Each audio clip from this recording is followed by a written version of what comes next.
పత్రి sir ముఖ్యంగా రాంప గారి గురించి చెప్పినప్పుడు ఆయన లోపల ఆనందం చెప్పనలవి కాదు. అందుకే రాంప గారిని ఏం చేశారు పత్రి సార్, మన మూమెంట్కు ఇద్దరు మహానుభావులు ఉన్నారు. పిఎస్ఎస్ఎం అనేటువంటిది మన ఒక మనిషి అయితే ఆ మనిషికి 2 కళ్ళు అయితే, ఒక కన్ను రాంప, ఇంకొక కన్ను ఓషో. ప్రాపంచికంగా ఎలా జీవించాలో చెప్పేది ఓషో అయితే, ఆధ్యాత్మికంగా ఎలా జీవించాలో చెప్పేది రాంప గారు, లోప్సాంగ్ రాంప గారు.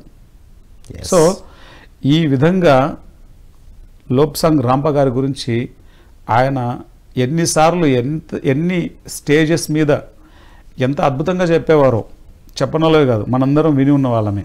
ఎందుకంటే అంతటి జ్ఞానం ఆ పుస్తకాల్లో ఉంది. ఆయన జీవించిన తీరు కూడా అంత గొప్పది. ఆయనకి ట్రైనింగ్ మామూలు ట్రైనింగ్ ఇవ్వలేదు, అత్యంత భయానకమైనటువంటి ట్రైనింగ్ అది.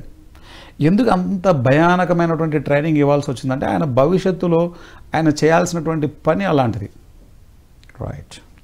ఓకే, రాముల వారు ఎట్లయితే 14 సంవత్సరాల అడవులకు వెళ్ళి ప్రిపేర్ అయ్యారో ఆ యుద్ధానికి, అలా ప్రిపరేషన్ జరిగింది వీరికి. అలా ప్రిపరేషన్ జరిగింది.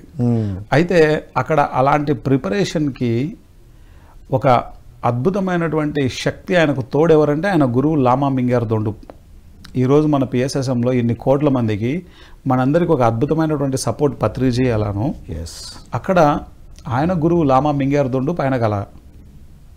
ఇక్కడ రాంప గారి నుంచి మనం ఒకటి సాధన, 2 ఎంతో విజ్డమైన అన్ని విషయాలు తెలుసుకునేవాడు. ఎప్పుడు కూడాను అంత థియరీ ఆయనకు బాగా తెలుసు, థియరీ ఆయన తెలుసుకున్నాడు, అంటే ప్రాక్టికల్స్ ఎన్నో చేశాడు ఆయన.